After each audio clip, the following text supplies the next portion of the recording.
一个站着的人，这是大。那么这个人还能创造更多汉字吗？我们继续探索。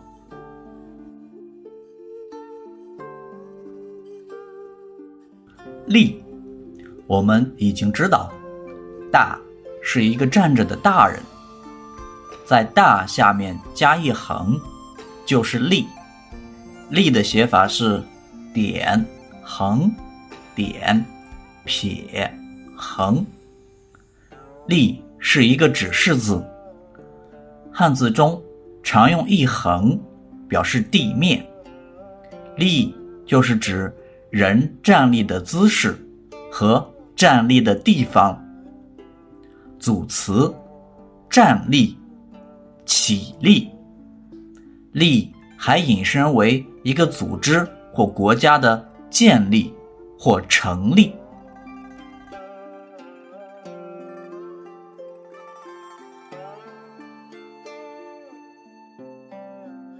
并，并是两个立字，两个人立在一起就是并，这是一个繁体字。并的意思是两个或几个在一起。并的写法是点、撇、横、竖、竖、点、撇、横。并的简体字是并，并的写法是点、撇、横、横、撇、竖。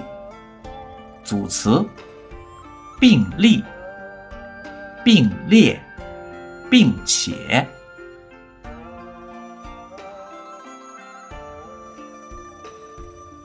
位，在立字的左边加一个人，就是位。立是人站着，位是人站立的地方。组词：位置、座位。位引申指职位、地位。位还是一个量词，常用于修饰人，有尊敬的意义。比如一位老人，三位朋友。如果你说三位小偷，那就错了。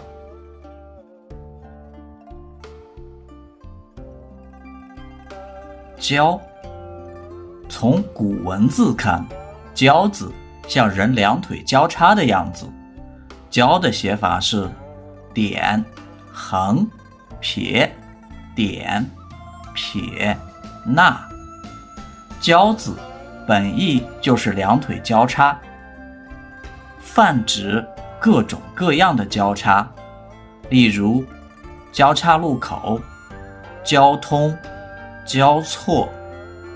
交字还引申指交往，比如交朋友、外交。交字又引申指交给，比如交易、交付。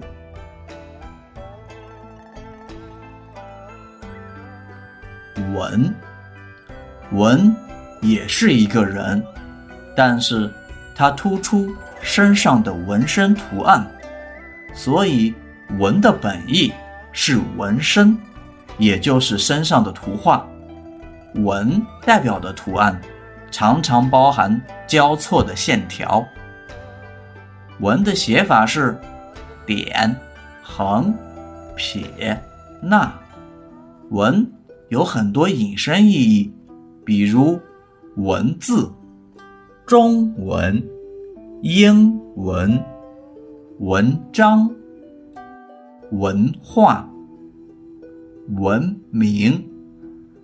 中国人非常重视文化，在中国文化里，文是一个非常非常重要的字，有很重要的意义。你能在很多中国人的名字里看到文这个字。中国哲学经典《周易》，作者就是周文王。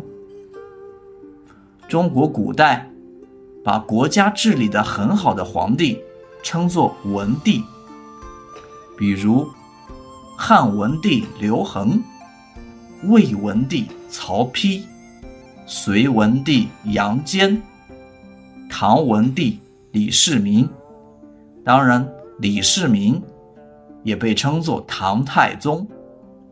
引用一段古文来解释中国文化中的文，如果你感兴趣，可以阅读